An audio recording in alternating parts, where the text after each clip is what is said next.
Okay, folks, Jody and Alex, this is a different view here. What are we seeing, Alex? Well, so we're looking at a different wavelength of visible light. It's called calcium K. So this is light that's produced by excited calcium.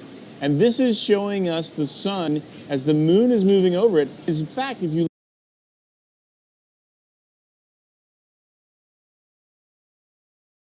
look over on the edge of the sun, sunspots, like myself and Jari, are most interested.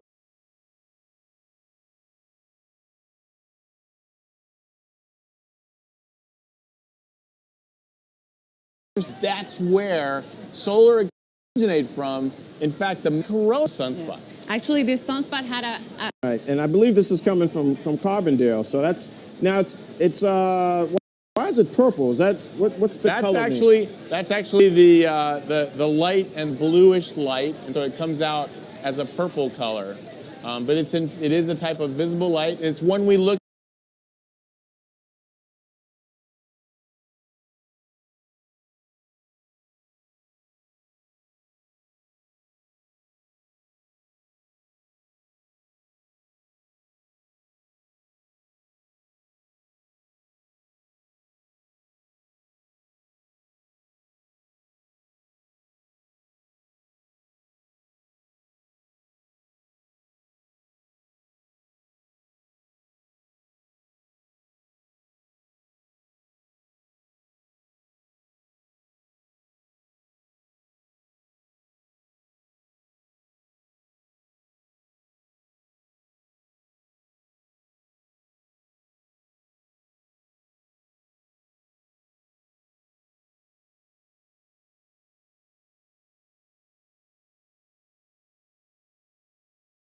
Getting a little glitch. Hopefully we get Nebraska. Okay, Sean, we're going back over to you. We'll talk about moon shattering.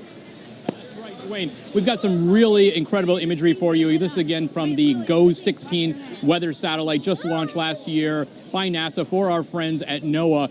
And what you're seeing in the western portion of this image is actually the moon's shadow being cast over parts of the path of totality.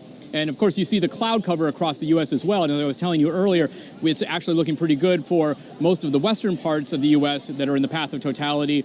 Not so good for maybe parts of the central U.S.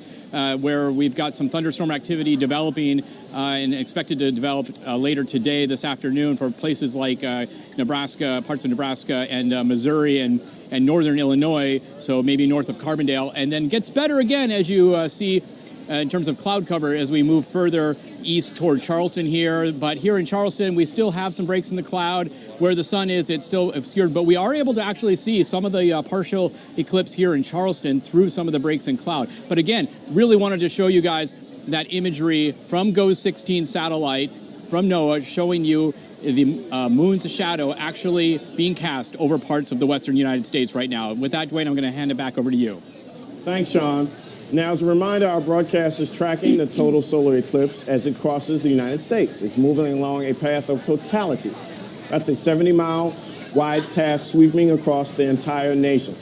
Over 12 million people live inside the path of totality. Plus, it's estimated that close to 7 million people have traveled to cities within the path of totality. I know that today is truly a day of celebration as people gather in cities and festivals to view today's celestial event.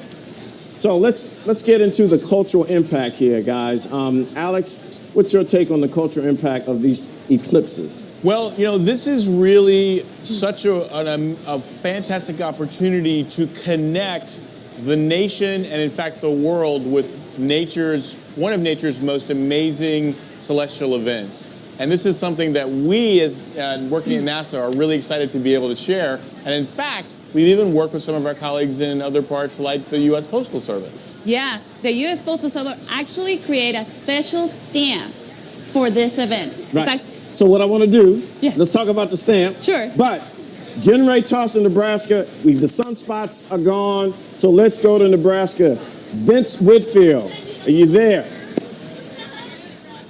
Hi, we're at the Homestead National Monument of America. This is a great location to watch the eclipse, and we've staked out a good spot here on the prairie. Even though the weather isn't cooperating, this is still an excellent event. We're also very prepared. Please make sure to use your protective glasses when viewing the eclipse wherever you are. You can cause serious damage to your eyes if you don't take precautions while watching. And there are a lot of people watching. As you can tell, the festivities, just like the eclipse, are in full swing. I'm joined by Chief Park Ranger Susan Cook. Hey Vince, how are you? Great, Susan. Thanks for joining me today. Please tell us about this amazing place and what's going on behind us. Well, we are at Homestead National Monument of America. We are a national park site dedicated to telling the story of homesteading. 30 states, 4 million people, 10% of the United States was homesteaded. The head of a household, anybody could own land as long as you could be a U.S. citizen. You got 160 acres. It's how we settled the West. We built our democracy, we built our economy, settling the West through this law. That is just so interesting. Now, I understand the Mayan calendar followed the solar eclipse calendar closely. Is that correct? It did. The ancient Mayan used several different calendars to organize their secular and spiritual lives. Many of these calendars had strong roots in the motions of celestial objects, especially the sun and the moon. And the Hub calendar is a solar calendar of 365 days, subdivided into 18 months of 20 days, plus 1 month of 5 days. Another calendar is a Tzolk'in made of 260 days, subdivided into 13 months of 20 days. This calendar also has a resonance with eclipses, which occur about every 173 days. Every 3 sequences of eclipses aligns every 2 cycles of the Tzolk'in. Who could keep track of that, frankly? It's just amazing. Now, as a Chief Park Ranger, I have to congratulate you. This is a fantastic venue. Tell us about some of the activities you have planned. Well, actually, right now you can feel it getting darker, but we have stage performances going on. We have many NASA scientists. You can learn about planetary defense. How do we defend our world? You have NASA scientists doing other things. We have Native Americans. We have a Mayan Calendar in the Sky program. We have folk music. We have all sorts of fiddle music. Lots going on. Lots of things, balloon launches. So there's things all around us. It's really exciting and a lot of fun. Got to say, the amount going on here, Susan, is incredible. Thank you so much. Thank you very much. Thanks for being here. Absolutely. And we're lucky enough to be joined by a real NASA scientist. Let me introduce you to Dr. Nikki Fox. Hi Vince, how are you today? Great, Nikki. Thanks for joining us. Nikki is a space weather expert and a mission project scientist on NASA's Parker Solar Probe program. Thanks so much for joining us, Nikki. Today is a great day for you. Tell us why. Well, today I'm really excited. This is my first ever solar eclipse, and it's the only chance that we can see the corona with our naked eye. And I'm particularly excited because I'm working on NASA's Parker Solar Probe mission, and we are going to fly into the corona. So if the clouds part here, you'll be able to see where our mission is flying. That's just incredible. Now, how close will you get to the sun? We will get to within 4 million miles, and I know that doesn't sound terribly close, but if I put the Earth and the sun apart on a football field, then we would be at the 4-yard line. That's just amazing. Now, for you watching at home, that's kind of like traveling from Washington, D.C. to Philadelphia in about 1 second. Just incredible speeds. Now, how can you be so close to the sun and not burn up? So we have a wonderful heat shield, but we also, the technology, it's been 60 years since this mission was first thought of, and it's only now that technology has caught up with our dreams. That's just amazing. Now, it looks like we're coming up to the moment of totality here on the prairie. What are some of the things we should be looking for? So if it clears, you should see a beautiful corona, and that it looks like a pearly, hazy crown around the sun. And in fact, it's called a corona because that's Latin for crown. And then as it's going beautifully dark here, it's becoming twilight. You hear everyone going crazy here. You should be able to start seeing stars, and we can actually see 4 planets. This time you should see Jupiter, Mercury, Mars, and Venus all in this night sky during the day. So it's just an amazing, amazing experience. And if you can't see the corona, I do have a map of it here. This is a 3D print that was done for me, and it looks exactly, it's a predict of what the corona looks like today. So if it's cloudy, here's your corona. Now, it looks like the moment of totality is upon us. Let's just let the guys at home have a few moments to take in the sights and sounds of the crowd as totality happens on the prairie. Oh, wow. And you can see the corona, and I may cry, but you can see the corona. So now you're seeing this wonderful hazy atmosphere. I don't need my glasses now, Vince, because we are in totality. Wow. And so this is the only time that it's safe to look. But right now you can see that hazy ring. That is the chromosphere. It is looking a little bit sort of reddish. And you just see there's those red wisps are little prominences that are coming away from the sun. Wow. Unfortunately, we can't quite see the stars yet because of the clouds, but my goodness, you can see the corona, and that is an absolutely incredible sight. Yeah, this is just magnificent. It really is. Everything's kind of, well, other than the people hooting and hollering here, everything else has gone quiet. The animals think it's nighttime. There's this amazing sort of twilight view all around us. And just look at that corona. That is incredible. Absolutely incredible. Yeah, that's amazing. Yep, and the moon is going to continue. We've got about 2 minutes, 35 seconds of this amazing view. And then here we come. Here comes the diamond ring. So it is glasses on again time. Glasses on. And here it comes. There's the diamond ring. And that is the most spectacular sight. That's amazing. That is just incredible. And of course, the diamond ring you see because the moon is not a totally smooth sphere. And so you're seeing little spots of light peeping out between the craters on the moon. And my goodness, I'm sorry, I'm so excited. It's incredible. Yeah, it's hard to convey the excitement of the energy. There are 10,000 people on the prairie here at the Homestead National Monument of America, and the energy is just amazing. And they've been here, a lot of them have been here since 6 o'clock this morning, and the atmosphere has been incredible. Everybody is happy, and it has just been amazing. That's just amazing. Wow. Okay, Nikki, let's bring you over to this side. It looks like the moment of totality has passed us here. Yes. Now, what should we be watching for in the moments after totality? In the moments after totality, you will start to see again the Bailey's bead. So we did see that diamond ring, and I got super excited. But as the moon continues now to pass away, you'll start to see the solar surface come back. It's becoming light again.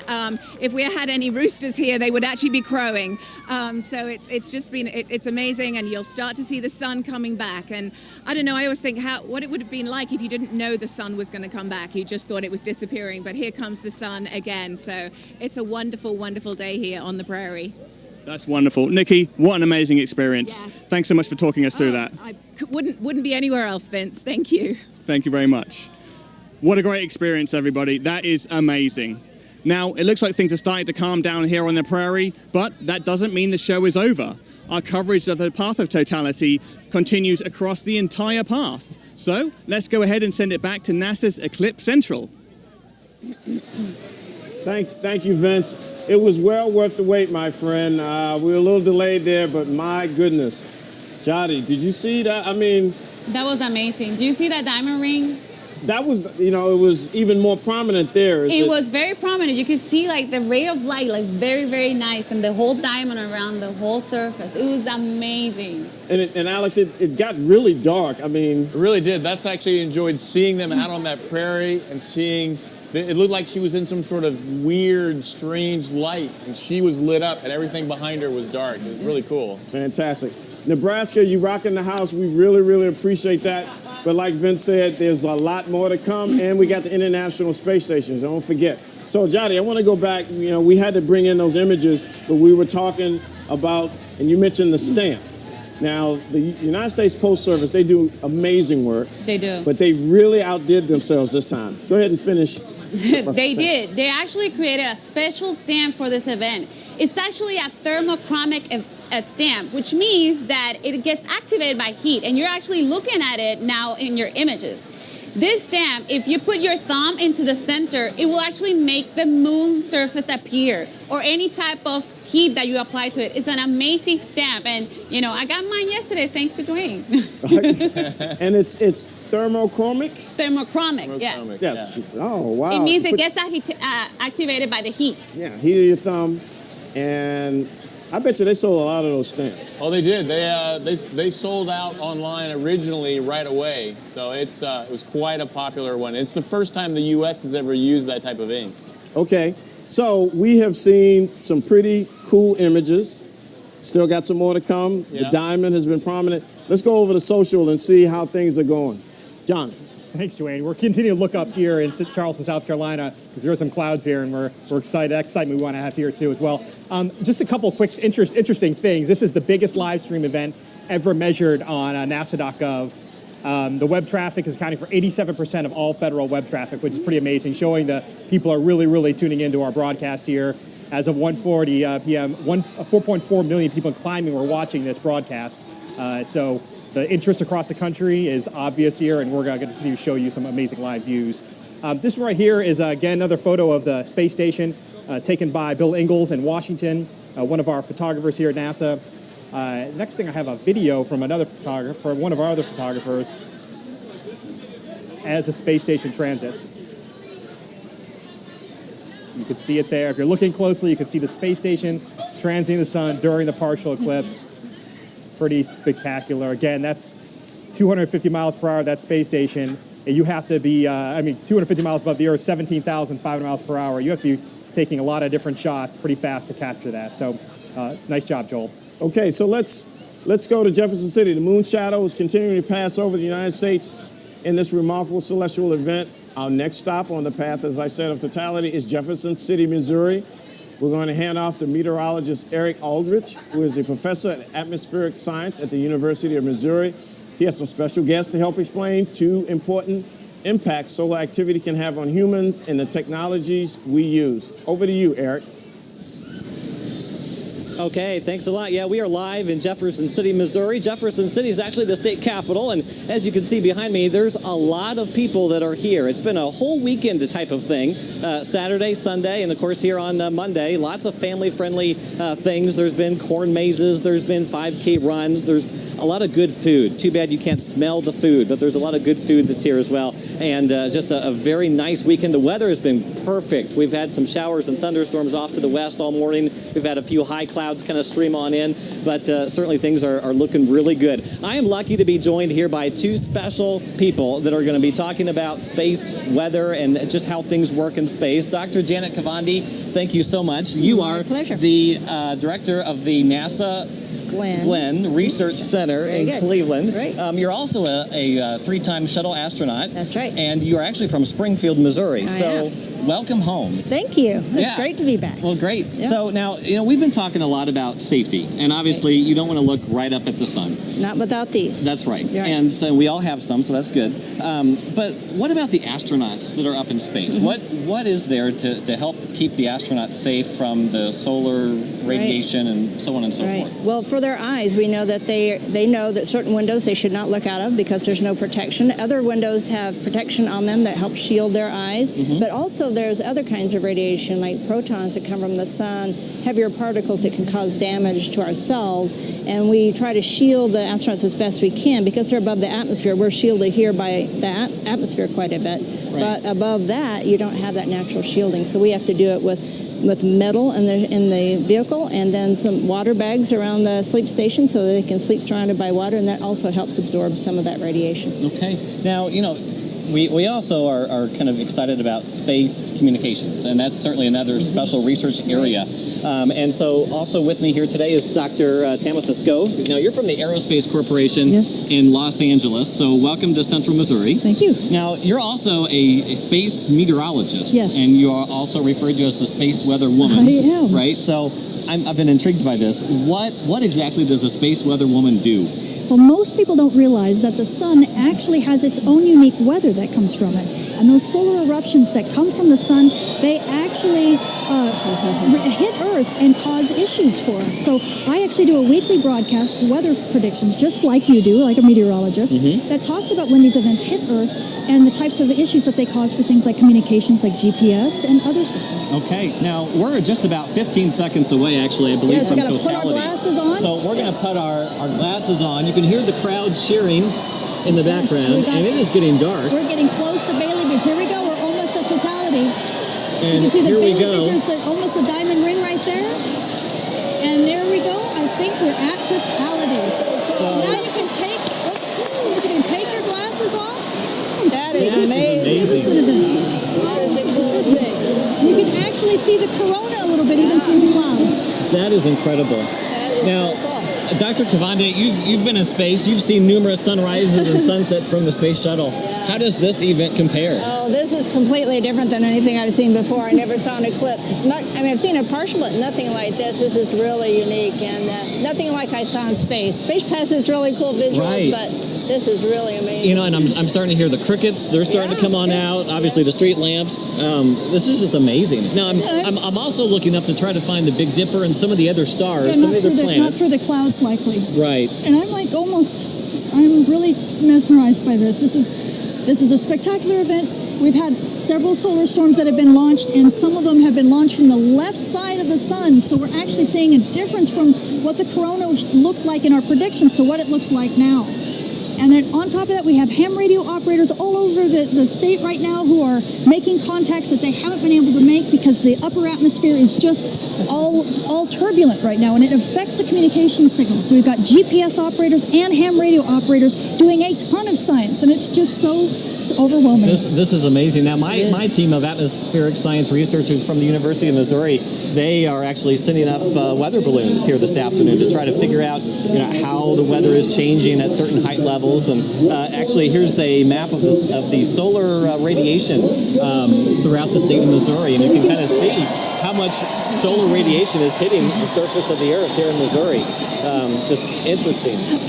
This is amazing. It is. You can tell the crowd is just mesmerized. This is so cool. And you can even see the dips in the valleys as you can see little areas of the sun where it's shining through more. Right, and those create the Bailey beads that we'll see as we get out of totality, which is coming up here pretty soon. Right. Not yet, though. Yeah, I think we come out of totality at 1:15:35 local time, and so we just have a few more seconds of that.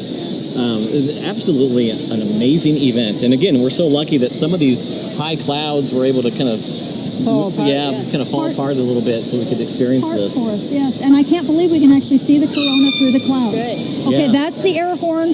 We're coming out of totality. We're going to have to end up. So we need to put our safety glasses back on. There we go. Put your Bailey beads. There we go. We got to put the glasses back on. Oh my goodness. So as you can see, we're coming out of totality here in Jefferson City, Missouri. Ladies, thank you so much for experiencing this with me. Thank you. Quite an experience. Thank you very much. Yes, it was. Thank you. So everyone's excited here in Jefferson City, Missouri. The sun's starting to come out a little bit. We're going to go ahead and send it back to Charleston. We should have stayed. Thanks, Eric. Yadi, wow.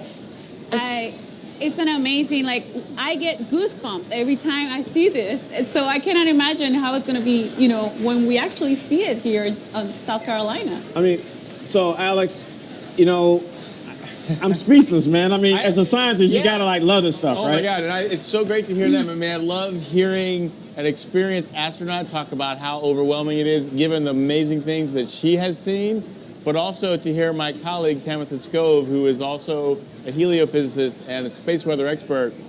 I can hear the excitement in her voice. It's palpable. It's just great. Okay. So check this out, guys. I think things are going so smooth. We're going to go to another image right now from Hopkinsville. Brian Massey out there from Marshall Space Flight Center. What's going on? You got some action there. Hopkinsville. There it is. That's beautiful. They're getting close. Now, it's yellow. We had purple. Does that mean something there? Well, the previous one we saw that was purple was calcium K. It was a blue kind of light. This is actually more of a white light, continuous. Yeah. But the thing to remember is sometimes the different filters you use will change the color just a little bit. But what we're seeing here is really more visible, broader spectrum white light. Okay. White light. Let me, John, you got to have some cool stuff on social media. This is a good question, guys. Mark from Facebook's asking, and this is what really applies right now. When observing the moon at night, I see it proceed from eastern to western horizon, much like the sun does. How come the solar eclipse is traveling from west to east across the U.S.? Well, again, that's because when we're looking at the moonrise, that's actually because of our location on the Earth and the fact that the Earth is rotating from west to east, the same reason that the sun rises in the east and sets in the west.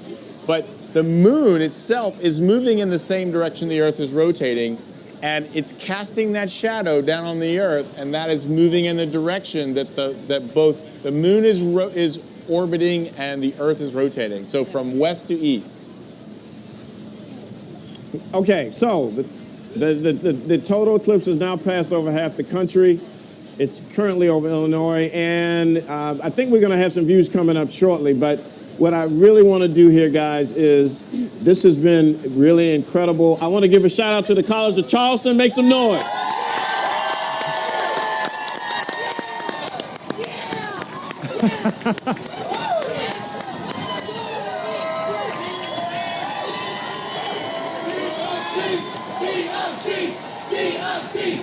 Oh, we're loving it here.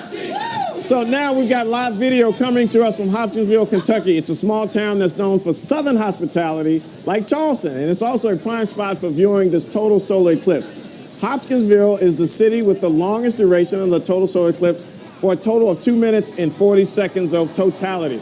NASA's Marshall Space Flight Center, Brian Massey, I'm so excited. What you got, man? Dwayne, we're just as excited as you are. We are here in Eclipseville. Say hello, everybody. Oh, we're having a great time. I'm surrounded by 1,000 of my best friends. We're getting ready. It's starting to get a little darker already. We're also joined here by NASA Marshall planetary scientist Renee Weber. Renee, thanks for joining us. Thanks. It's really great to be here. I just want to say thank you to the city of Hopkinsville for having us out on this beautiful farm in Kentucky, and we're just all really excited. Yeah, definitely. It's a lot of fun. The light's starting to fade, and the excitement's getting bigger. We are at the point of greatest eclipse here at Hopkinsville. Renee, tell us a little bit, what's the significance of that?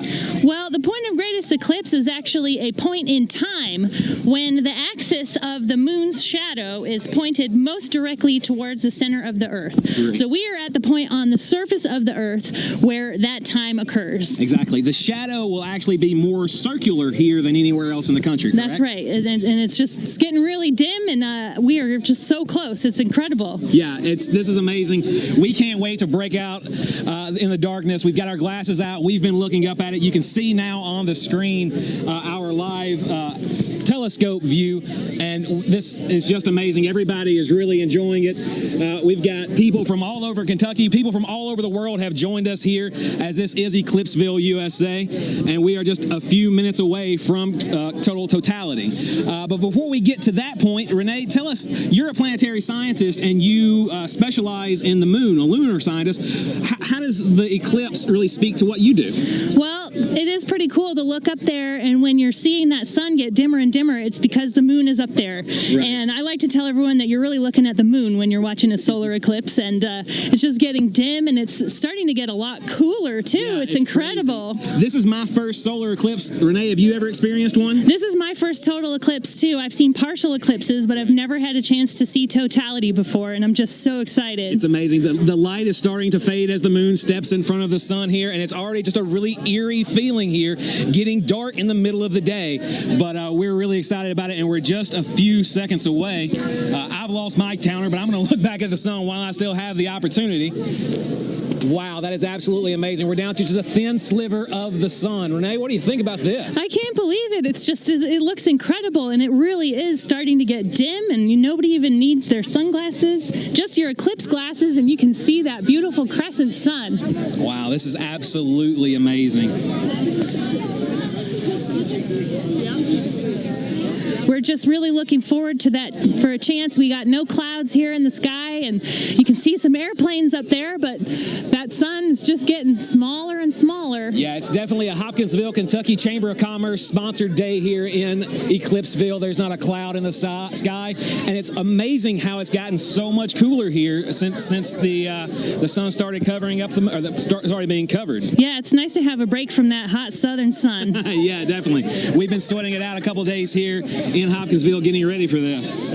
We're getting really close now. So what exactly are we looking at here, Renee? Well, we're just about close to 100%. It's just getting smaller and smaller, and it's getting dimmer and dimmer, and hopefully soon we'll have a chance to see those Bailey's beads and that diamond ring. Right. That's when you can actually see the light shining through the moon's valleys. The moon's not a perfectly smooth sphere. It's got that rugged surface, and you can see those sun rays shining through those mountains and valleys and craters.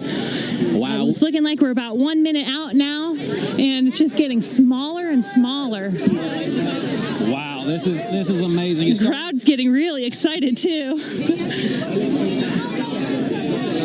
Hey guys, who back there is excited for the solar eclipse?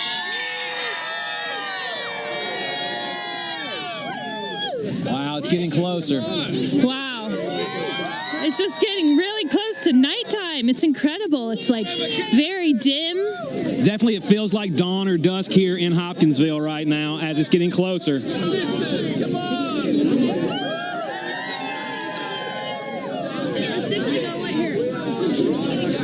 And you can see on our feed, there's that tiny, tiny little sliver left to go. And it's really starting to get dark now. Wow. It's Goodness like dust. gracious. And you can see the pink color around the horizon. Oh, it's like a sunset. It's beautiful. It's going. It's going. Just that tiny, tiny last sliver. Oh my goodness.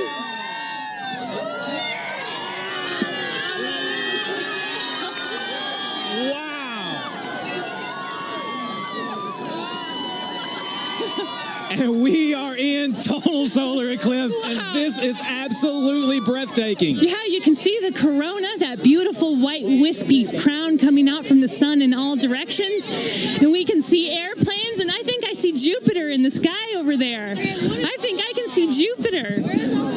Wow. And I see other planets too, and stars. I can only imagine in ancient times what this must have been like. I know. Out of nowhere. I am covered in head to toe in goosebumps. A complete chill. I know, I am too. I just can't believe we finally got a chance to see it. I mean, it's one thing to read about it, but it's another thing when you get to see it yourself with your own eyes. Guys, we're going to take a break here just a second. We're going to step back and fully enjoy this and hope you enjoy our feed on the telescope.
Wow, here in Eclipseville, it has definitely lived up to And its now we're name. getting that diamond Here we ring go. on the We've way got it out. coming back. The moon is stepping aside And from now the sun. It is getting totality's over. brighter. Totality has finished here at Hopkinsville.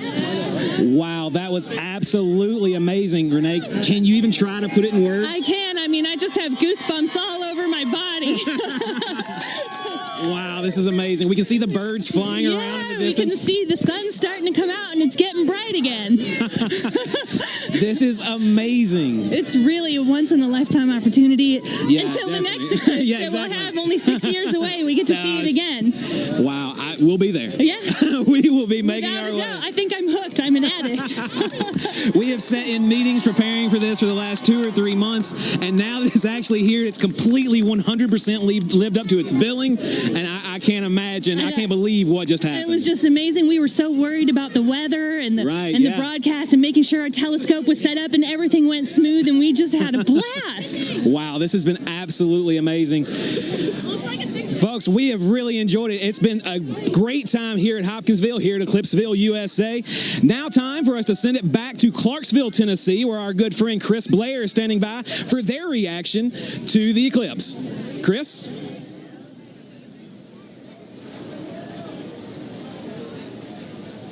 Well, I think he meant Charleston, not Clarksville. So let's bring it back here at Eclipse Central. There's only one Eclipse Central, and it's here in Charleston. Yeah, okay, so the hits just keep on coming through the eyes of NASA. Now, let's continue. Now, these are going to be pre-recorded views from the high-altitude WP-57 aircraft. They soar high above the clouds that could potentially block the views of today's eclipse. And they're chasing the total solar eclipse. They're mid-wing, long-range aircraft used to conduct high-altitude research. So, let's go to these pre-recorded views.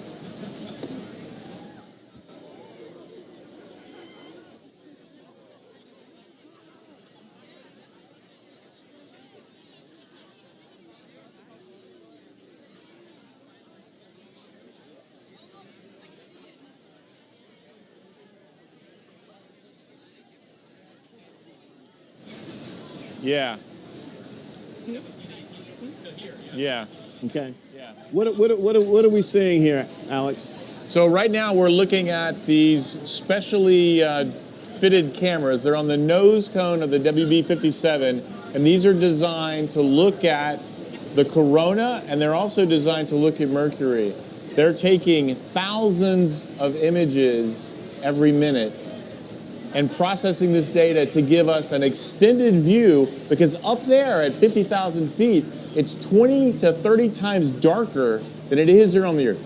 Because there's a lot less scattered light. So this is a really unique opportunity. As those two planes fly in tandem, they give us about 8 or more minutes of a view of the corona.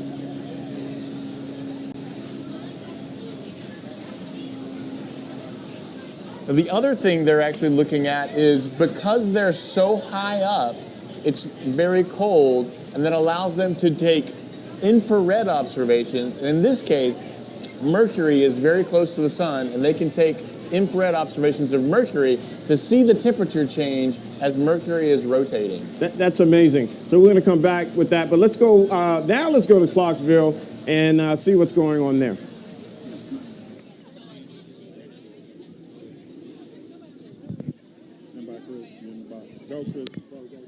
All right, thanks and welcome back. We're excited to highlight some of the student science and the STEM aspect of this solar eclipse. We have several students joining us right now. Would you please tell our audience your name and what school you go to? My name's Eliza Dellert. I'm from the University of Alabama, Huntsville. And what club or group are you with? I'm actually with the Space Hardware Club. All right, and you guys have been launching balloons all day today. Tell us about the scientific payloads and the instrumentation. Well, on our first balloon, we had a Geiger counter counting alpha, beta, gamma particles. We also had a pointing payload to get stabilized camera footage along the way. We had some hops from one of our local breweries. And then we, on our second balloon, we had a live streaming payload. So that was cool. That was probably our biggest project, thanks to Alabama Space Grant and National Space Grant.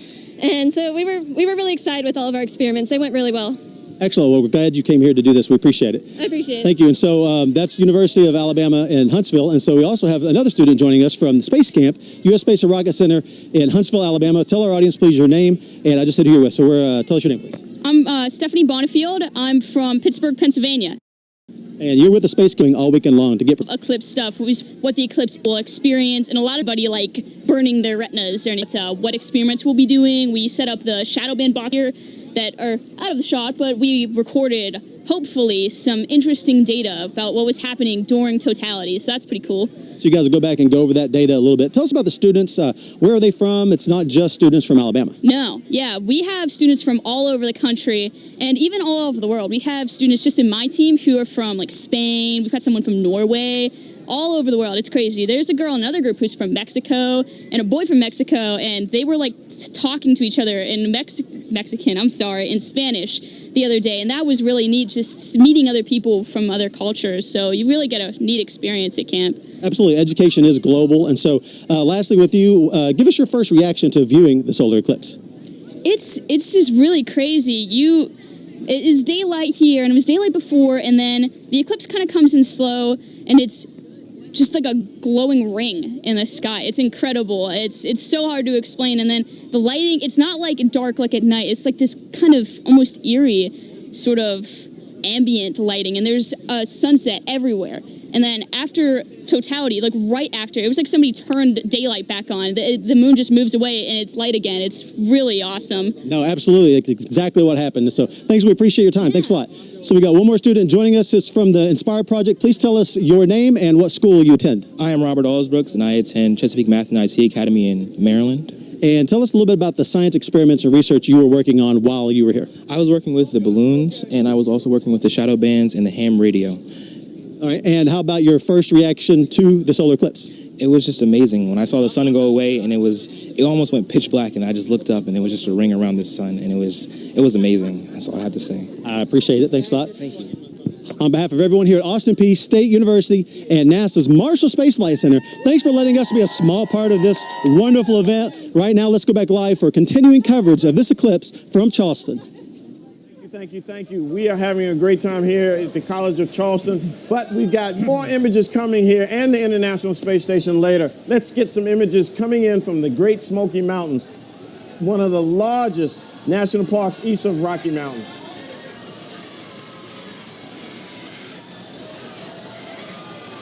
Wow. Alex, what is that? Looks awesome. We're looking at the sun that's still too bright. It's still too bright. But it's almost completely covered. It's getting dimmer and dimmer. And this is the unfiltered sun. So we're going to go straight from this to seeing the corona directly. This is going to be a pretty cool shot, actually. So here's still, glasses still on. Dimmer. Still got to have your glasses on. It's still too bright to look at directly. But it's just almost like a little tiny Christmas star or something. It's crazy. It's getting tiny and tinier. Now, why was it in the shape of a star? That's the first one I've seen. That's oh, there it is. I can see the corona. Oh, okay. That's because the camera itself didn't have a filter on it, and it was too difficult to see. But we can see the corona. There's now a little black dot, and you can see the corona around it, and that's actually the closest to what we're going to see when we look at it with our own eyes when we view it here. John, let's go to social, man. They got to be buzzing on the conversation here. Yeah, there's a lot of questions coming in. Of course, it's trending all over social media. Let's pull up this image right here on the sidebar, if possible. This right here is just one of our users did of the eclipse from Arlington, Texas. Pretty freaking cool. Showing the partial eclipse on his hand. Really interesting. And then we have the Toshiba screen in New York City, where, of course, everyone there in Times Square is able to see the partial eclipse. So it's pretty spectacular.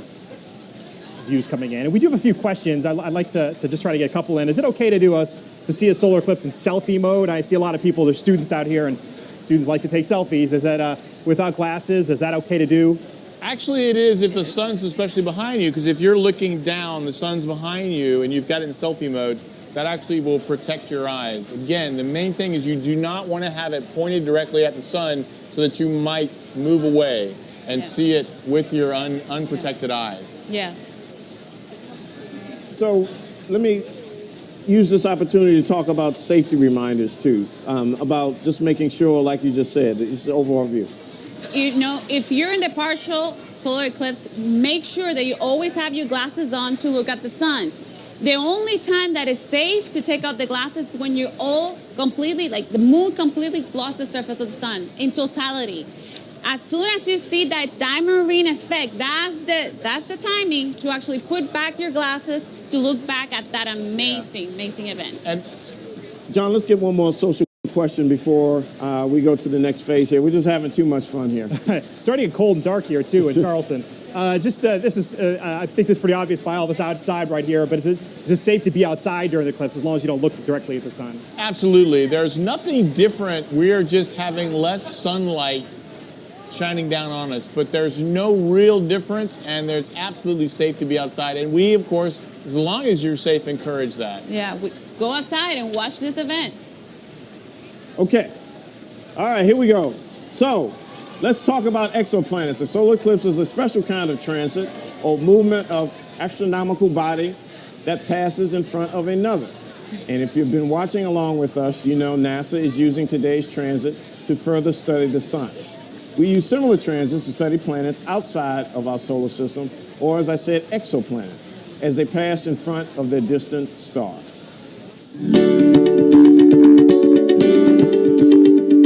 While a total solar eclipse is a rare opportunity to learn more about our sun, NASA's Kepler mission has been studying distant stars for an eclipse-like event called a planetary transit.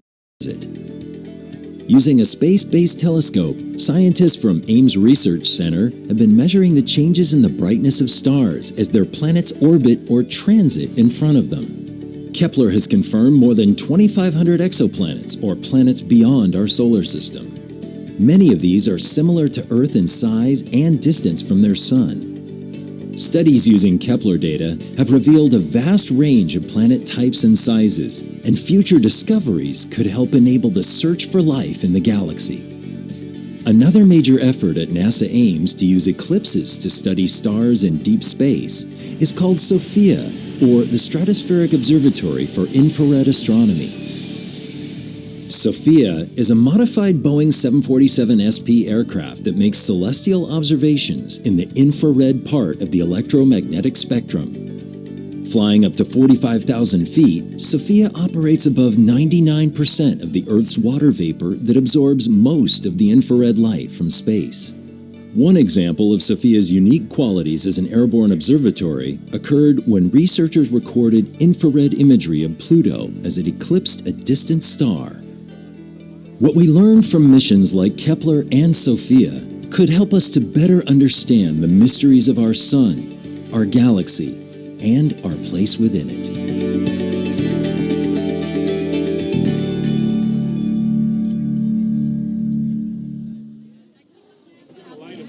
All right, thank you. We're here live at the College of Charleston in Charleston, South Carolina, where it is just about time for totality. And I'm here with my colleagues, Dwayne Brown and John Yembrick, and Jari is somewhere, I believe, Carla Vega, and Alex Young. And you can see the crowd behind us. And if you look up in the sky, which I was doing just before we came back here live, we are probably at about 90% totality. And the good news from the weather standpoint is there are some clouds, but I see some breaks in them just off to the south a little bit, and fingers crossed really tight that those breaks are going to move over as we get into totality in just a few minutes. Dwayne, what do you have to say about that? Well, first of all, I want to thank you for, hey man,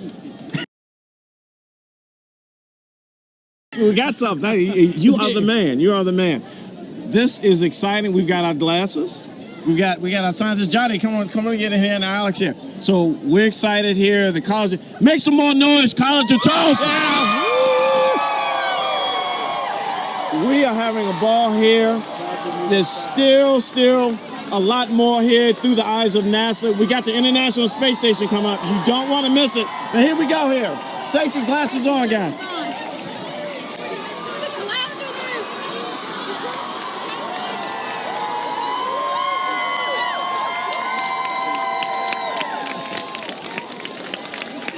Let's get in there, yeah, but we still got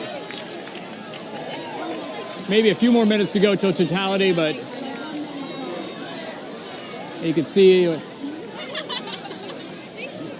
at that, you can see that, yeah. Wow.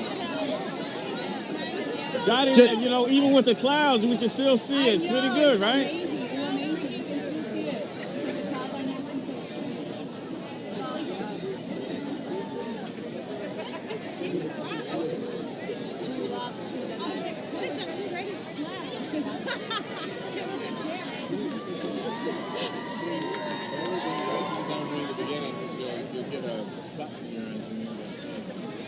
You guys see it?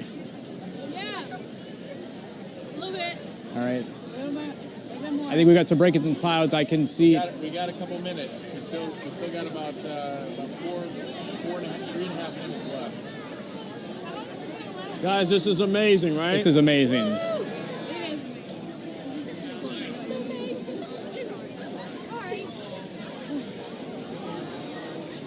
Through the eyes of NASA.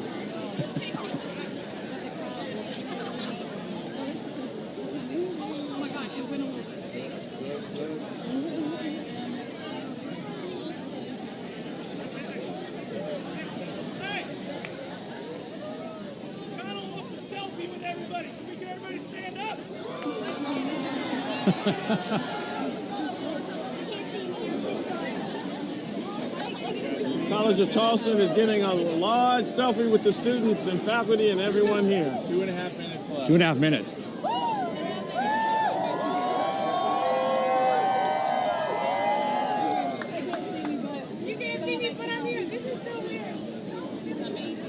Dwayne, you've actually seen a total eclipse before. I have, and it's amazing, and it's spiritual, and it really brings you in step with that we're just a small pebble on a highway of galactic endlessness. Does viewing this right now bring you back to that moment several years ago? It's a little different because I'm here on American soil with you guys here, but it's still breathtaking. Amazing.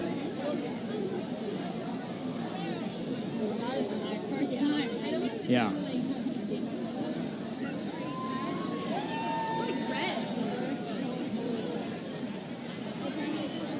You know, Sean, I haven't seen it in Africa and here in the U.S. Doesn't get any better than that, my friend. No. Here we go, almost. Here we go, it's coming.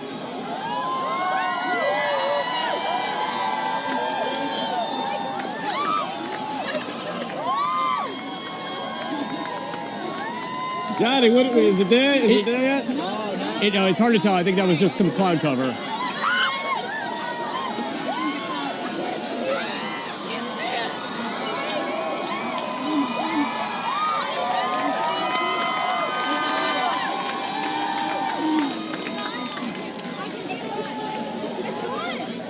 Getting dark. It's getting dark and it's getting cooler too, which is nice. The temperature has dropped.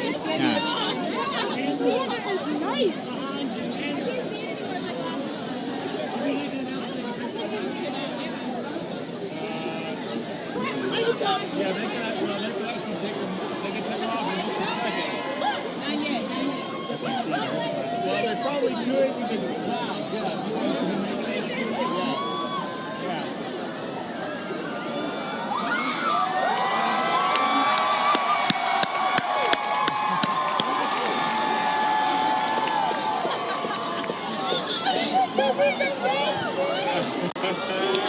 We're still. I don't think we're quite there yet.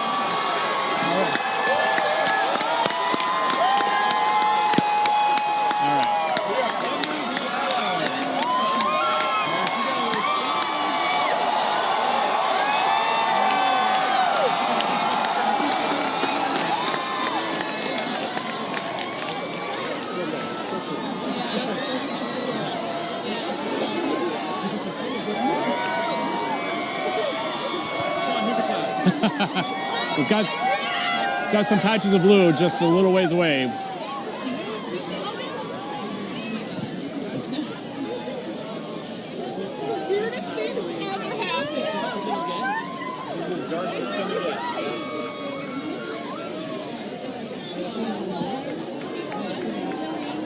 Still just an amazing experience. I have goosebumps.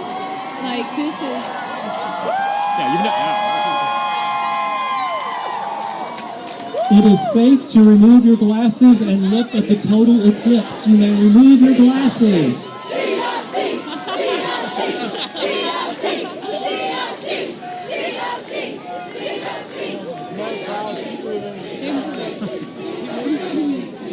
We've got a minute and a half, right?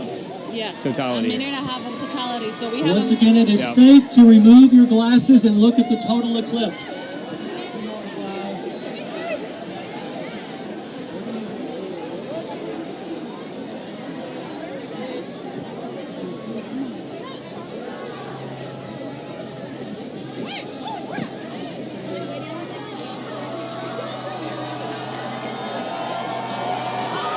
Look at that.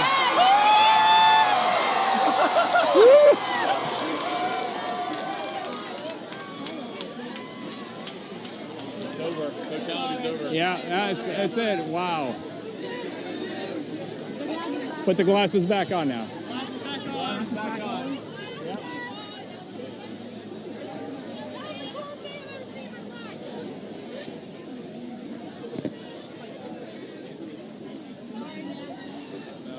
So thick, you don't actually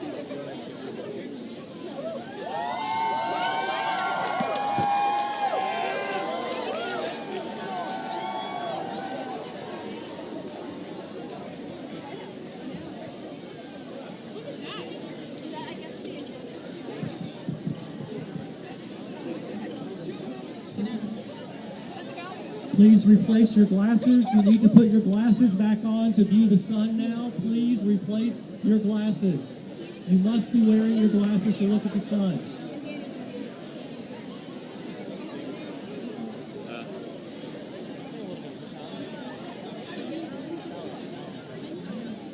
I mean, we experienced the temperature drop. No. And it was dark. It was dark.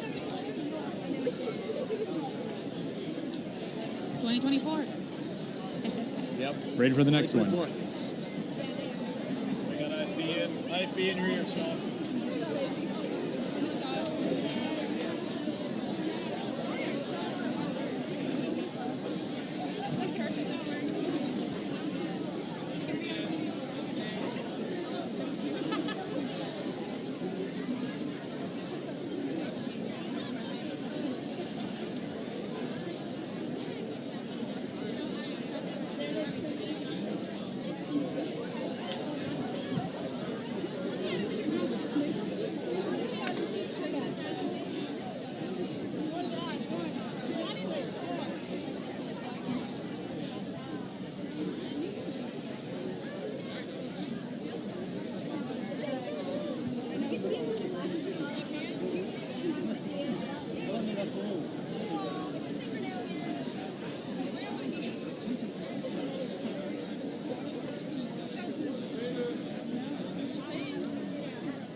Okay, Sean, this is your first, right? This is my first, but certainly not my last.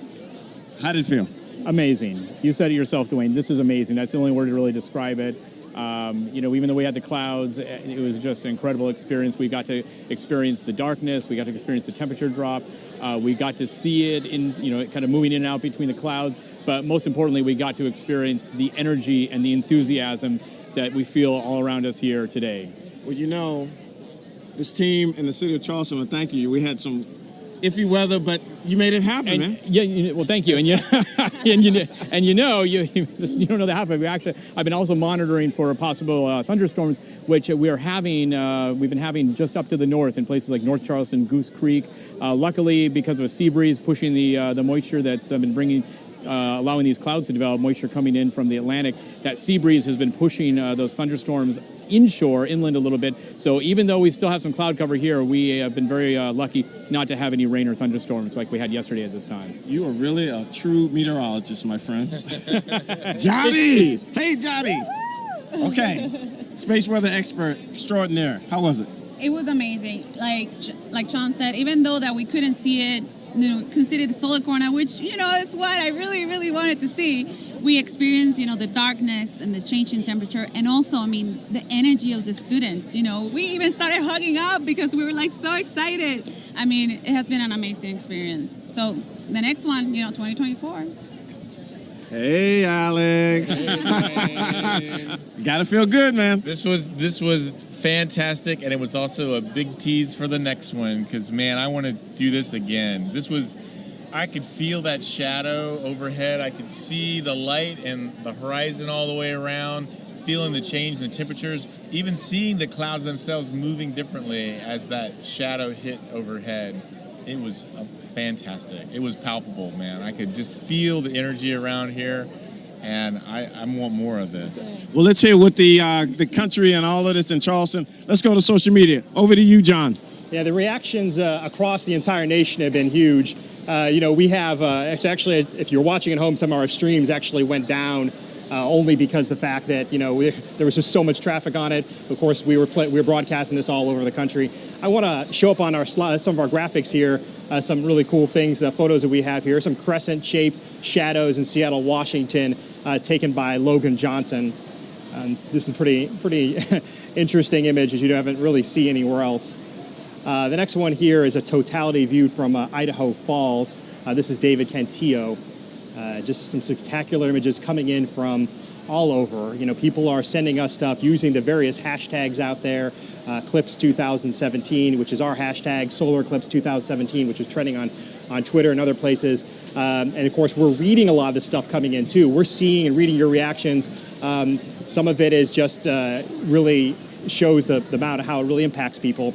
And us being here in Charleston, we also saw it get really dark here, get cool breeze coming through. And even though there were some clouds, it was like nothing we've really ever experienced before. And so for those of you who are in the path of totality, I hope the views we're showing you here today have really helped you kind of get the sensation of what we're trying to show.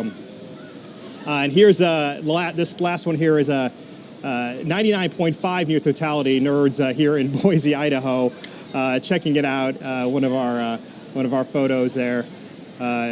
Everyone is wearing eclipse glasses, and it's we still have a partial eclipse on the East Coast. People are still seeing the sun transit, and so it's an exciting time here. I think we have another view here from Bailey Beads, seen from Oregon, from one of our photographers. This is a NASA photographer, took this shot right here. I think that's just before the diamond ring pops up, and it's pretty spectacular shot. So I think if we're ready to get going again, I think we have a quick question would like to take. Look at some of these here. There are a lot of these are questions coming in from eclipse viewing. Now the eclipse is officially over. I see that. What were your reactions as you were watching it? I know we were out there and stuff, but now that it's over, what's the sensation that having the totality behind you? It was amazing. I got goosebumps. This is my first total solar eclipse. I actually remember watching, a partial solar eclipse back at home in Puerto Rico, and I mean, was amazing. Like I said, the darkness that was around us. It was amazing being, knowing that it's day. I was just sort of amazed by the kind of rush of how quickly it all of a sudden happened. The darkness, and then I could just feel it all around me. It was really, really powerful. Well, I'm glad it's really cool. Yeah, I'm definitely glad it's cooled down. Yeah, it's cool because it was hot. It was hot. It was very hot. But the weather, I mean, it's amazing. And as we said earlier in the show, and when we watched it, this is my second one. But sharing it with you guys, I mean, this is very, very cool and memorable. And 7 years is another one? Is that right? 7 years in the U.S., but we've got one in 2019 in South America. In Argentina. So we'll start making reservations already. So this is certainly one for the history books. But we're not done yet. The solar eclipse is traveling over the Atlantic Ocean. So Alex, let me turn to you. How far is it going to go out to the ocean? It's got another 3,700 miles roughly to travel. It's going to end just off the coast of Africa near Sierra Leone, in that area. But that's also where night begins, day ends and night begins. So we got a ways to go. There's still some more left. And maybe if you're out on a ship, you're going to get to see some more of it too. Yeah, we have the Coast Guard 5 miles from Charleston. Oh, well, that sounds pretty good. Well, you know what? I've been talking about this. If you just tuned in, this is NASA Television Through the Eyes of NASA. We have been bringing you unique images, reaction from all over the country.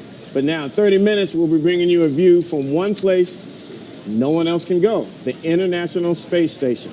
We'll check in with the astronauts aboard to see how they experience the eclipse from space.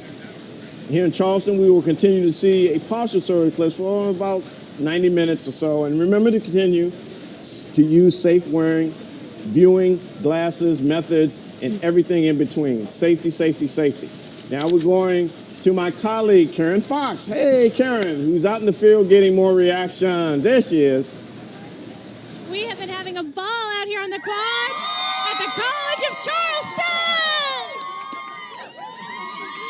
Everybody had a great time today. We're going to ask a few questions for the people who were here. Why don't you step over here, young man?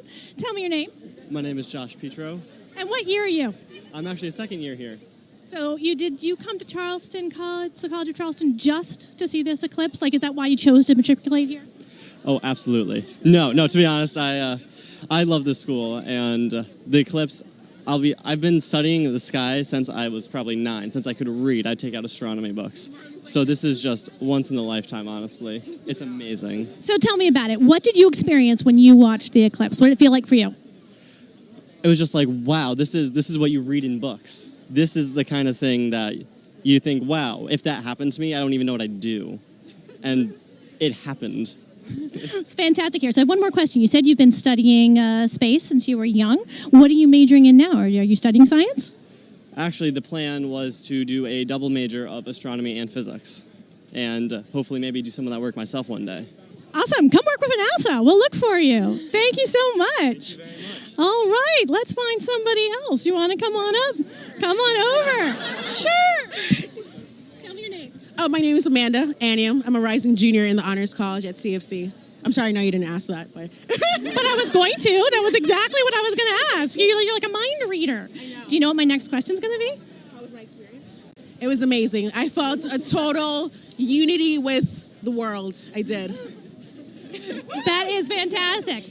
So I have a question. What are you going to do with your Eclipse glasses now? I think maybe as a souvenir for my grandchildren. I think that's what I would do with my glasses.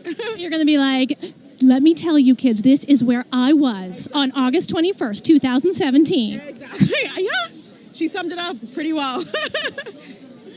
Fantastic. Thank you so much. We are going to go back to Dwayne Brown, and we'll be back later with more conversations from the college. Thanks, Karen. It's always good to see the young and those. I see some inspiring scientists out there. Now, let's take a look at the highlights from today's events, and when we return, we'll learn more about how the astronauts viewed today's eclipse.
Okay, through the eyes of NASA, only here are we bringing you the International Space Station live. It's traveling at 17,500 miles per hour as it orbits Earth. Now, from NASA's Johnson Space Center, we have Rob Navius in Mission Control. Rob, over to you.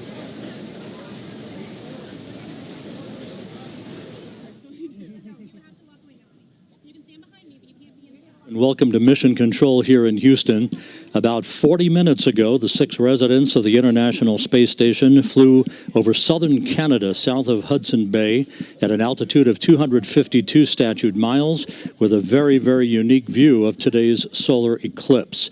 We're going to be talking with the crew in about 18 minutes from now and sharing some of that very, very unique video with you. It was spectacular, I must tell you, and digital still imagery that Randy Bresnik has captured throughout the course of the first 2 of 3 passes the station is making over the eclipse throughout the course of the day today. That has already been posted on social media and will continue to be posted as the day wears on.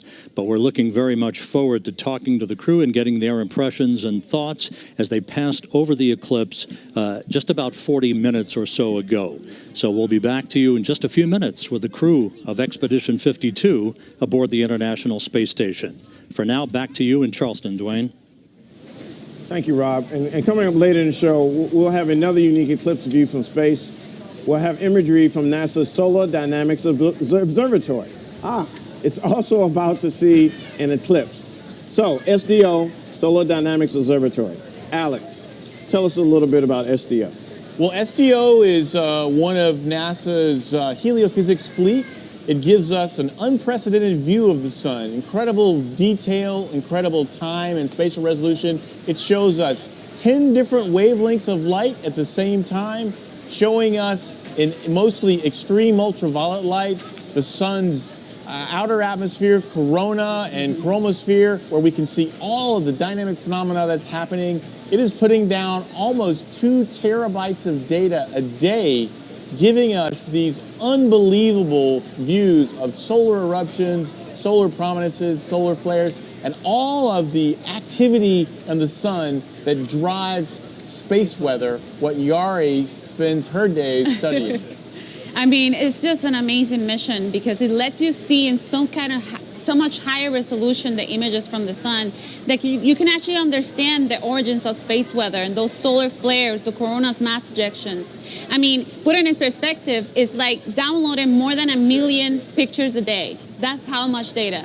SDO, wow, that's incredible. Okay, so we're going to go back to Karen Fox, who has a pretty important person with her. Karen. All right. Hello, we are back, and I have Mike Massimino with me, a former NASA astronaut who was on the Space Shuttle twice. Hello, Mike. Hello, Karen. Hello, everyone out there on NASA television. It's good to be back on NASA TV. We are so glad to have you here. Now tell me, was this your first eclipse? Yes, this was my first eclipse. I think there's one that passed by my neighborhood in New York on Long Island when I was a kid, because they were telling us not to look up the sky and be careful and all that. I was like 9, I think, when that was a long time ago. So this is definitely the first total eclipse I've been a part of, and yeah, we'll see. We'll see when I can get to the next one. This was pretty cool, though. I'm glad I got to be here for this one. Tell me a little bit about it. What was your experience? Did it live up to what you were expecting?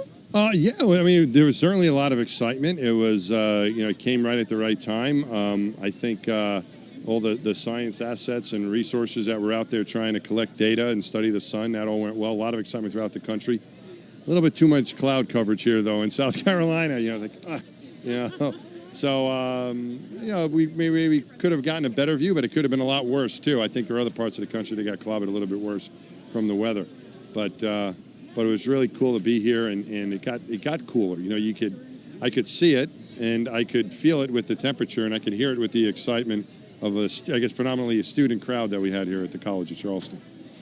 So tell me a little bit about what it's like, something that the rest of us have not been able to see, which is seeing Earth from space. Tell us a little bit about that. The Earth from space is the most beautiful thing I've ever seen. It really is beyond words. It's like a look into paradise. It's just a beautiful planet. We're very lucky to be here. And I used to always count like the lucky things that we had here. We have an atmosphere that keeps us alive, and we have water that keeps us alive here on our planet, and we have a magnetic field that keeps us protected from solar radiation. But we also have a moon and a sun. The sun is 400 times larger than the moon and 400 times further away, so they're the same size in the sky. So we get a chance to have solar eclipses, which other planets in our solar system do not. So we're lucky for a lot of reasons, and I'm going to add the solar eclipses to the list. But the beauty of it, the beauty of the planet, and also the sense of clockwork of this, this ballet, this dance that goes on between the Earth, the Sun, and the Moon. You can see that in space, and you can see the rotation of the Earth. What we call the terminator between night and day. And as that just steadily rotates, just like this clockwork going on. And that's what we witnessed today, this clockwork with the moon involved, getting in the path of the sun, and us all lining up perfectly together. And it's that clockwork that still amazes me, that everything has this permanence to it. It doesn't disappoint you. It's been going on for billions of years and will continue to go on for billions of years. The sun will come up tomorrow. These things will keep happening. It's a power, a force that we can't control, and to see it in space was cool, and now to see it down on Earth, that was cool as well. That is a beautiful sentiment. Thank you very much. I agree. We've had an incredible day watching this. So how about 2024? Do you think you'll be lining up to see the total eclipse in 2024? When's that? That's not too much long. Where is it going to be? Where is it coming that year? That is going to go up from Texas up through Maine. It will be in 2024. We're excited. So not coast to coast, but yes, that'll be good. I'll go. And back to Dwayne Brown. Thank you. Hey, thanks, Karen. It's good to see Mass, too. Now that the entire United States has experienced today's solar eclipse, let's go to social to see what people are saying, and they're saying a lot, I'm sure. Right, John? Yeah, thanks, Dwayne. Yeah, we just captured a few reactions and want to show those to you here with some graphics. This person right here is loving NASA's game day today. He's giving some shout out to us here on the broadcast, which is really, really quite nice. This is another one of our Twitter users from Nashville. Just some awesome photos taken by users across the internet. If you use the trending hashtags out there, you'll see, and I've been looking at here on my computer, just some amazing photos taken from the public. Some amateur photographers. It really looks like legit stuff all over the internet. Here's another one of our users. He wrote, "This was the pic of the eclipse I took through glasses. A second one I've seen in my lifetime. Awesome." Here's another one. I'd like to thank the clouds for letting me look at the eclipse. It was so cool. We are not thanking the clouds here in Charleston, South Carolina, but we did get to, it's really, you could see it was bright. The sun was bright enough. You could see the partial eclipse with glasses through the clouds. It's just totality was a little bit of an issue. Here's another one on Twitter. It's very weird to be in a darkened home with not so much daylight at 2:45 p.m., yet the sun is still shining outside. And here's another one. Wife and I are currently gazing into the bottom of a box of frosted mini wheats per Adnas's advice. It's just making me hungry. And honestly, it was better than I thought. I think a lot of people across, that's one thing we're really seeing. I mean, everybody knew this was happening. I think the emotional experience that went with the eclipse, a lot of folks we're seeing online weren't necessarily anticipating that. I think it could be really heart-wrenching and scary a little bit, but also really emotional and spectacular. And here's another one. And any other day, I'd be concerned if I saw a line of people on the roof of a parking garage. Today, not so much. It is solar eclipse day. And here's our last one I want to show you all. I'm saying y'all. Y'all, oh my God, OMG, it was the coolest 2 minutes of my life. So I think a lot of people around the country were seeing that sentiment. This is the sort of celestial event that really has a big impact. We look at the sun every day, and we see it in the sky. It's a very constant for us. And all of a sudden, for it to be obscured feels a little unnatural. And I think that's one of the things we were really seeing across the internet. So thanks, everyone, for submitting your questions with the hashtag and for giving us your photos. We really appreciate it, and it's been a spectacular day for all of us. That's the great thing about social media. The creativity and those things are they're just so awesome when they post those things. You get honesty. Yes, and we really, really appreciate your support for NASA, and keep those images coming in. Okay, so we've witnessed a total solar eclipse as it moves across the entire United States. And it's incredible to think about how NASA scientists are using advanced tools to image this eclipse. So Alex, before all of this advance and here, the cameras that people use that we have now, I think people used to draw the eclipses. Let's take a little history lesson. Yeah, so, one of the things that's amazing, so looking at the sun and eclipses is actually the beginning of modern astronomy. And before we had cameras, people actually drew eclipses by hand. And in fact, this phenomena that Jari and I study, coronal mass ejections, were first seen in an image. So if you look at this image, I had an image up from this book. It's actually an image of a coronal mass ejection. But what you're seeing here are images from 1869 showing you the corona drawn by hand. But when we looked back in the past, before we had cameras, we discovered helium on the sun. That was done during a total solar eclipse.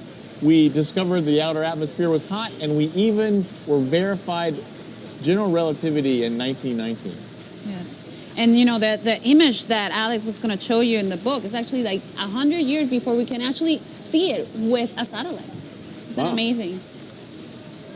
Okay, you know what? I want to do something fun here. All right, we're having fun. Can we have some more fun? So, Alex, and for the young students out there and folks, the future generation scientists, as I told Alex earlier, he is one of the coolest looking scientists that I've seen. He's got the earrings, got the look, but he also has something even cooler. Got to show him the shoes, man. All right, let's see if we can get this to work. Let's show that. Oh no, there you go. There you go. Flame shoes. How cool is that, folks? So Alex, what got you into the heliophysics and the sun? A little background. Well, I've been interested in astronomy all my life, seeing things like Star Trek and Carl Sagan. But when I was studying astrophysics in graduate school, my professor said, you ought to look at the sun. The sun is really close and it's something we can study in incredible detail, and you can use this as a tool to study the rest of the universe. So that was when I realized that we can learn so much about our universe, why we're here, just by looking at our closest star, the sun, and all the incredible detail that we have. And this is the reason why scientists are so excited about total solar eclipses, because we can see a region of the sun in visible light with our own eyes that we cannot even see from space. Fantastic. So, Alex, I'm going to come back to you because I understand you're a cat lover, and Jody, I know you have a fantastic story to tell. But we're going to go back out to Karen, who has another special guest. Karen, you're just having a good time out there. I am having fun. The College of Charleston students have been fantastic supporting us today, and we have some more students here. Can you tell me your name? I'm Nicole. And tell me what year you are and what you're majoring in. I want to learn a little about you. So I'm a senior at the College of Charleston. I'm studying biology. I want to do conservation work with like endangered species and fragile habitats. Fantastic. So was this your very first total solar eclipse? Yes. And what did you think? It was really awesome. I was glad I got to see it. Tell me a little bit about what you felt when it got dark and got cold. What did you think was happening? It was kind of just surreal. I didn't really know what was going on. I didn't expect all the lights to come on and stuff, so it was really cool. How about the rest of you? How was your experience today on the total solar eclipse? Unreal. Yeah. I'll never see it again. You're going to see it in 2024. Oh, really? And where? Where at? We have another total solar eclipse across the United States from Texas to Maine, 2024. And of course, you could start traveling for them. Do you think you'll start traveling for them? Probably not. Honestly, it was cool, but I don't know. It's kind of a once-in-a-lifetime type of thing. Yeah. All right, I'm going to ask you my favorite question I've been asking students this week. What is the music you associate with the sun and space and the eclipse? Give me something. Here comes the Dark Side of the Moon. Sing it for me. Nah. Come on. Okay, here comes the sun. Clap for it. Here comes the sun. Thank you very, very much. We are doing well here at the College of Charleston, having a great time. People are beginning to leave the quad now and moving on and going on to start school tomorrow, right? So is this like the best start of school ever? Yeah, definitely. I couldn't have started like a different way. It would been awesome. Fantastic. We got one more person here. Do you want to come over? Come on. Tell me a little bit about what you experienced.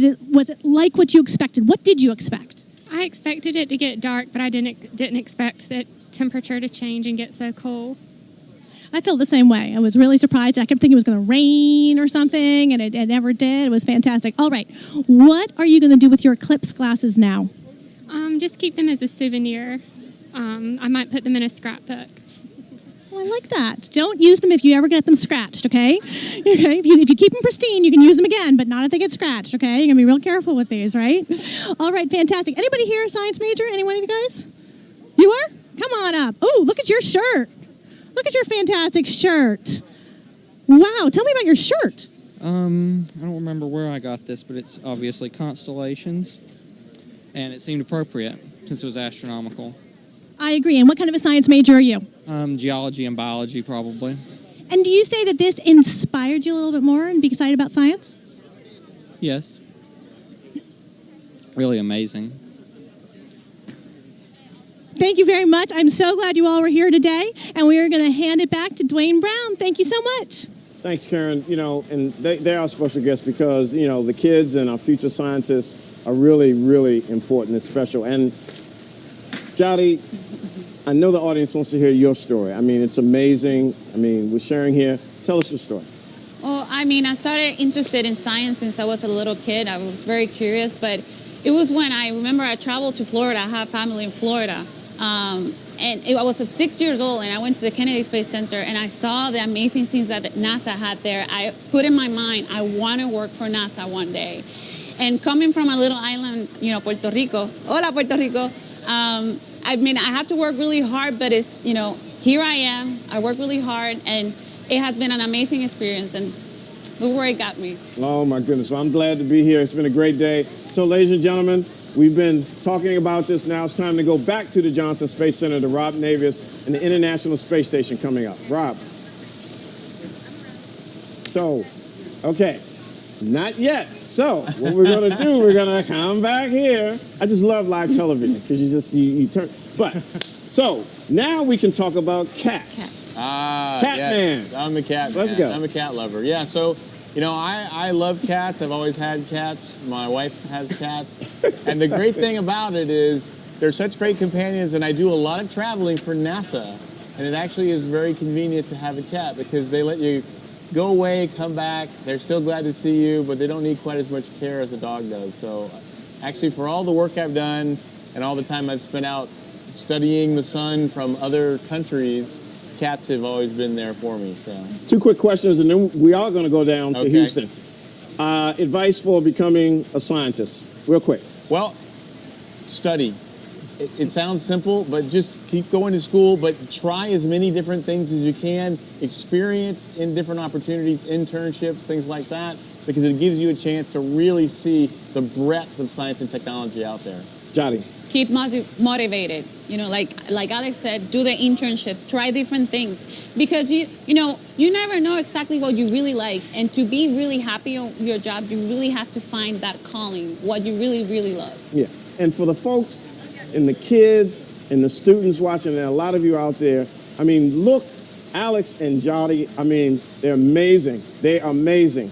And we'll hear more about them. Now, within the past hour, as Eclipse swept across the continent, U.S. 6 crew members aboard the International Space Station had a chance to view this phenomenon from a unique vantage point. Let's go to the ISS Flight Control Room at the Johnson Space Center in Houston. Rob Navius, back to you with more. Rob.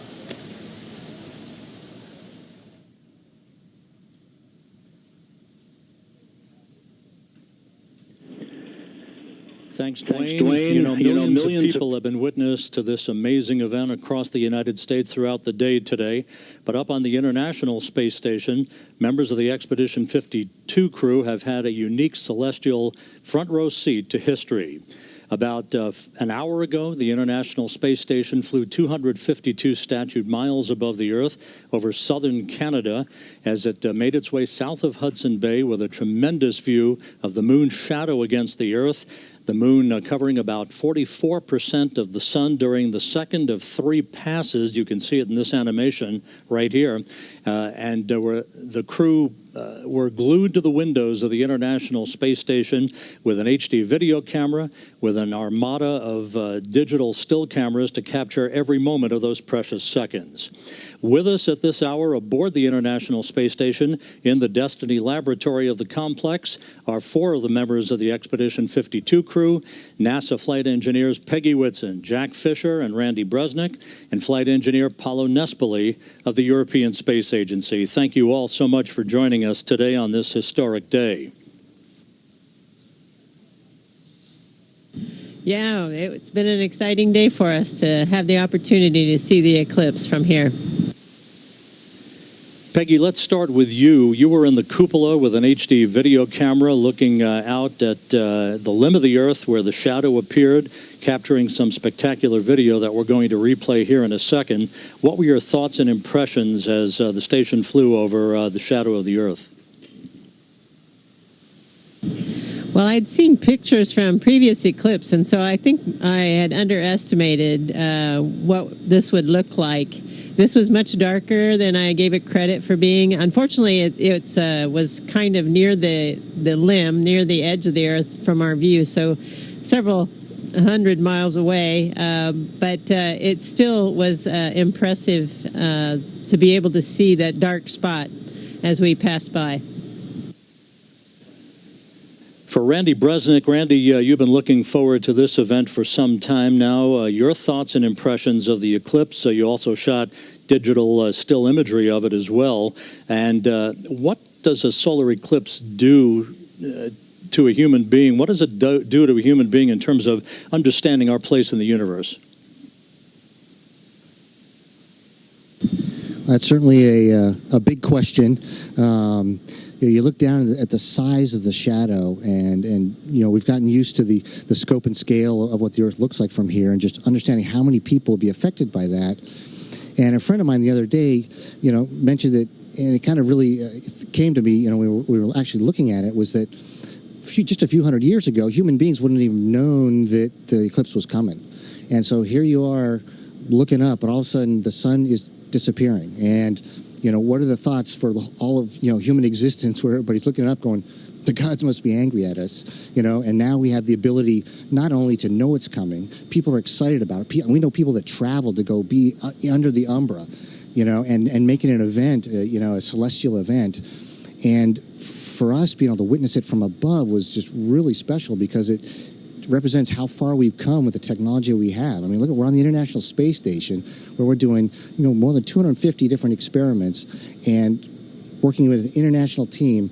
Look at where we're at. And so I look forward to the next time we have a full eclipse. Maybe we'll be taking pictures from a lot farther away.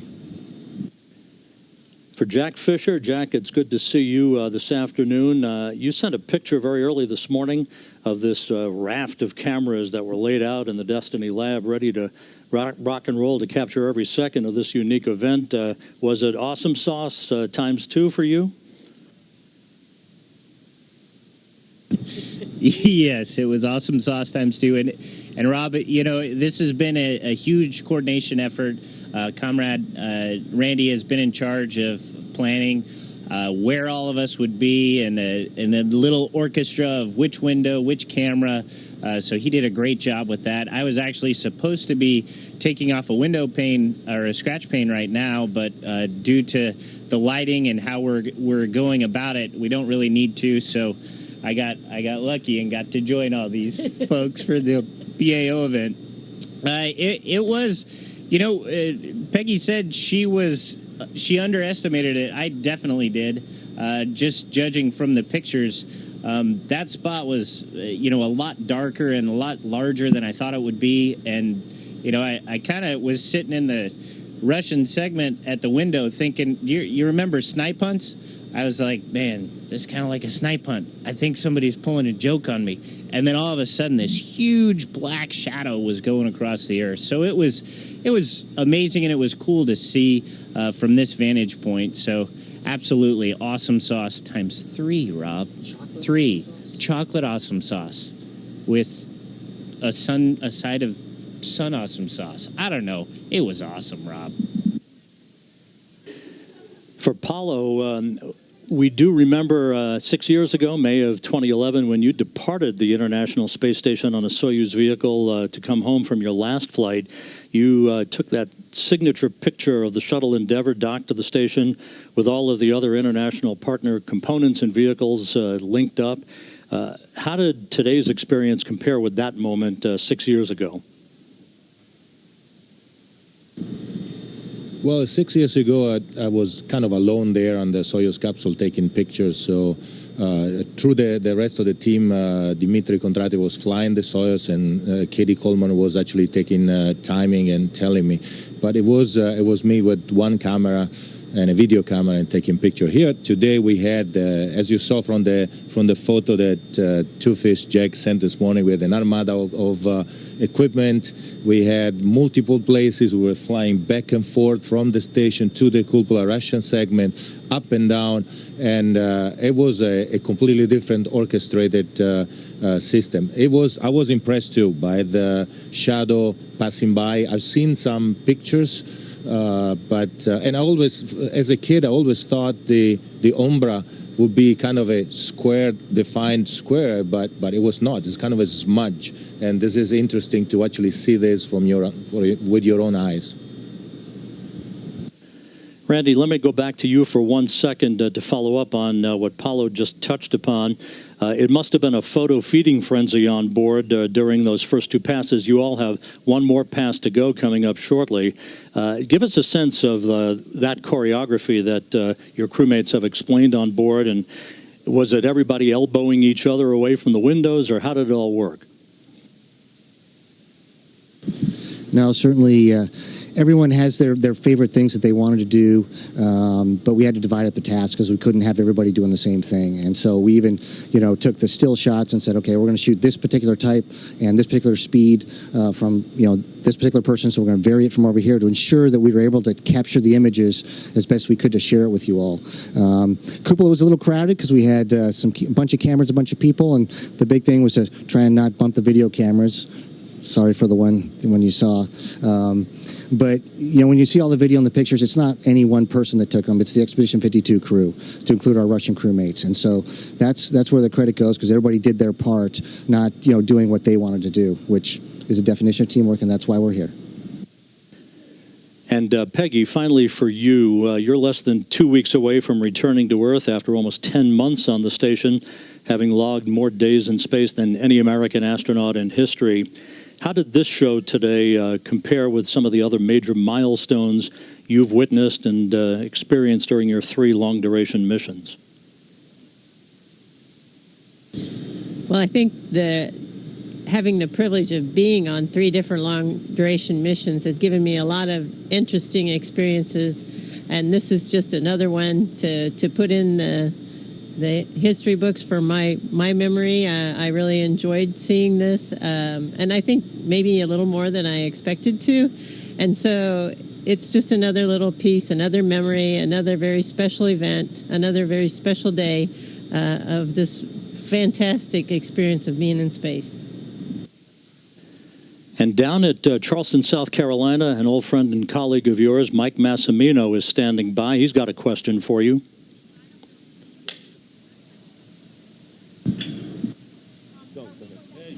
Hey, Peggy, comrade, Two Fish, Paulo, it's Mass down here in Charleston.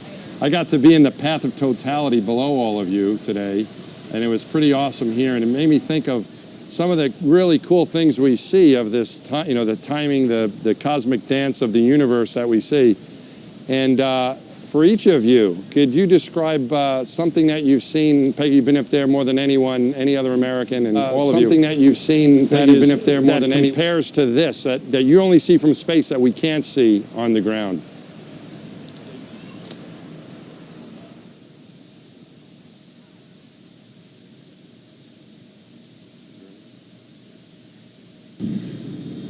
Well, I mean, I just feel like the whole experience of being here, of living here, is on a daily basis very special. There's just very special parts of each and every day.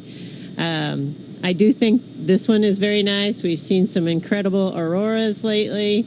I've really enjoyed seeing scientific research getting completed, some really cool research getting completed.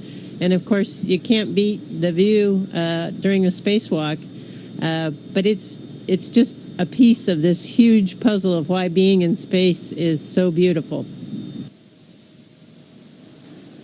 Back here in Mission Control, for all of you, an amazing day and an amazing opportunity to share a few minutes with the Expedition 52 crew.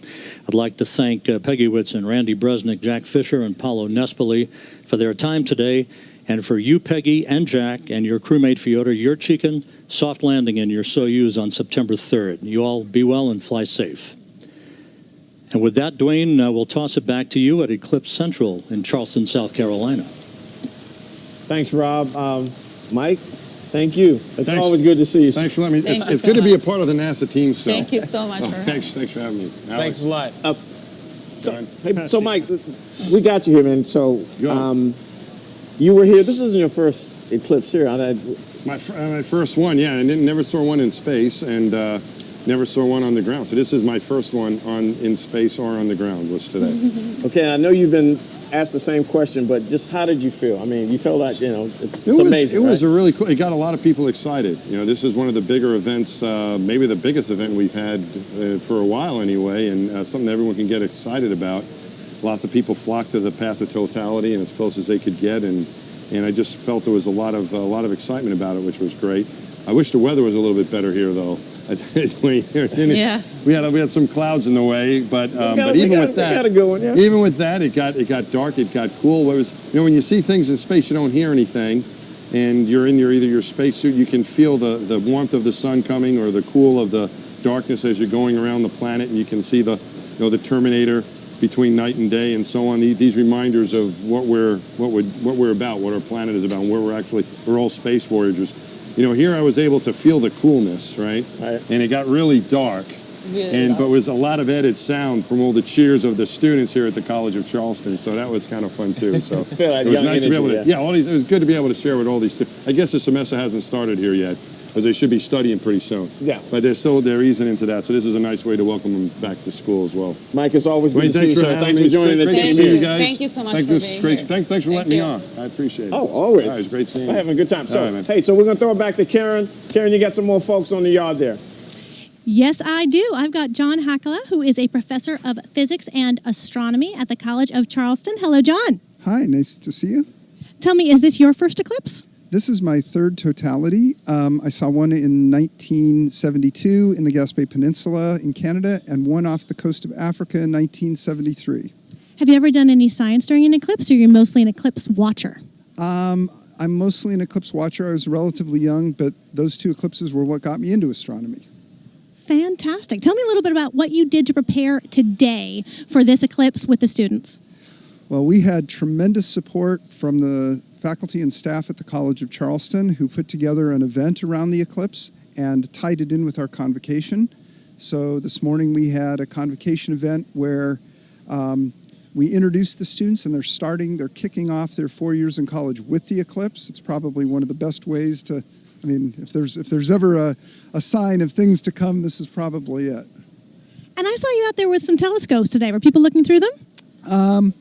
We tried to set those up. I'm not sure how successful they were because of the cloud cover, but we were able to use some indirect pinhole methods, and I walked around one of these devices to students around the yard here, and they seem to enjoy it quite a bit. It's nice when you hear them say, "Cool, can I take a picture?" You know, it's So life has changed. Can we do a tweet of you and your telescope? Tell me a little more about that with your students. Or were there any of your older students who you knew were out here today, who you knew were excited, and what was their experience like? So most of our advanced students were working with faculty members from the department, and they went to different sites and locations around the city and the county. So they were covering city parks, state parks, pretty much anywhere that they could get a location. I think we had 16 different sites. So we took the distributed approach. And in fact, I'm here almost by default because everyone else had chosen a place to go. And when the college decided to make a big deal about it, I thought, okay, well, I guess I can suffer and be a good sport. And just to show you what being a good sport means, I had to wear this hat. You look fantastic. No, it's great. So tell me, what was the craziest question you got that somebody asked you about the eclipse? So I wouldn't say that it's the craziest thing that I got asked, but I know that a few of the staff folks were telling me that because this coincided with the move-in day, apparently we had some parents who were frustrated with the fact that they were trying to move their kids in, but they had no hotels to stay in because everything was packed. And so they asked some of the staff if they could move the time of the eclipse. Well, it happened whether or not we wanted it, but I have to agree it's been hard finding a place to stay. I'm sure that Charleston and the college will be happy as things calm down, you get into your year. Tell me just a little bit more. Do you have plans for taking this eclipse into the classroom? I'm curious about whether you think this will kindle excitement for people, maybe get a few new science students. Absolutely. I mean, I think this is, there are very few opportunities that we have where science comes to the public like this event, and I think NASA's done a tremendous job of advertising this across the country. But as far as it goes here, I mean, we have the advantage now of we had some public lectures by Paul Hertz and Alex Young, and Alex is going to show up in my class tomorrow and kick the year off. So we're very excited about being able to merge this with the beginning of the school year. That's really fantastic. I know NASA's really excited about hoping that the kinds of information that we've been sharing around the country really gets people excited. As you know, there have been events everywhere. This is our last stop along the way. Tell me, do you already have plans for 2024? I'd like to say yes, but I need to relax from this one first, I think. Like everyone here, I think this has been, everyone's done a tremendous job putting on a great show and making all the efforts to tie in as many students and the public as possible. But I think we're all ready to take a short breather before we move on. Well, let me ask you one other question, because you had just told me a little bit. You actually work with NASA data, don't you, on a regular basis, your research? What do you work with? I study cosmic gamma ray bursts, and I've worked with data from the Compton Observatory, the BATSI satellite. I was a team member on BATSI, and then I've worked with Swift Data. I have a number of collaborations going with that, and with Fermi Data, and I have a number of collaborations going with that. Fantastic. It's been great talking to you, and we're going to go back to Dwayne Brown. Thank you. Thanks, Karen. John, I bet you that hat that the professor had on is probably going to be on social media a lot. I can bet that. From coast to coast, we've tracked the solar eclipse over the past 3 hours. Thousands of people along the path of totality have witnessed a total solar eclipse in person, a breathtaking moment when day turns into night and then back again. And today, we've brought you the most spectacular images so that the millions of you watching from home could also witness these awe-inspiring moments through the eyes of NASA. I can't wait to see what the observations from today will yield. As scientists continue to analyze the images, we will continue to learn more about today's eclipse, about the sun, and about how it affects our daily lives. Yadi, your feelings, your thoughts. This has been an amazing experience, and you know the clouds didn't let us see the solar corona, but it has been an amazing experience, and we got all the experience, the darkness, the cold, and the cooler of the temperature is amazing. And it's not over yet. The next total solar eclipse will be in Argentina. El próximo eclipse total solar será en Argentina. En el 2019. Alex, your thoughts. Well, this was amazing. I mean, as Jari said, too bad that we didn't get to see the corona, but this whole experience, it was an immersive experience, getting to feel everything around me, getting to feel the excitement.